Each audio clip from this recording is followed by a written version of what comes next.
অনেক বছর ধরে এই বন্যায় ডুবে থাকি, কিন্তু আগে যত আছে গত যে সরকার ছিল কোনোদিন আমাদের সহযোগিতায় আসেনি, বা আমরা যে কোন হালে আসি কোনোদিন দেখাশোনাও করিনি।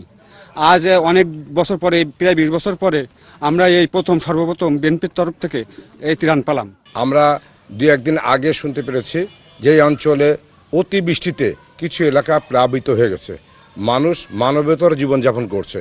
সেই সংবাদটি পেয়ে আপনারা জানেন যে আমাদের ভারপ্রাপ্ত চেয়ারম্যান তারেক রহমান এবং আনন্দ ইসলামের নির্দেশনায় আমরা যেহেতু বিএনপি করি এবং বিএনপির প্রথম যে আমাদের যে কাজটা হচ্ছে মানবতার সেবায় মানুষের পাশে দাঁড়ানো, সেই ব্রতকে সামনে রেখে আমাদের ভারপ্রাপ্ত চেয়ারম্যান জনাব তারেক রহমান এবং আনন্দ ইসলামের অমিতের পক্ষ থেকে আমরা স্বল্প পরিসরে এই অঞ্চলের মানুষের কিছু সাহায্য নিয়ে স্থানীয় নেতৃবৃন্দের সাহায্যে আমরা মানুষের পাশে গিয়েছি। আমরা মানুষের যে করুণ অবস্থা, বানভাসী মানুষ, তাদের সান্ত্বনা দিয়েছি, ক্ষুদ্র প্রচেষ্টায় তাদের পাশে দাঁড়াতে পেরেছি। এই যে মহান আল্লাহ রাব্বুল আলামিনের কাছে আমরা অশেষ কৃতজ্ঞতা জানাচ্ছি।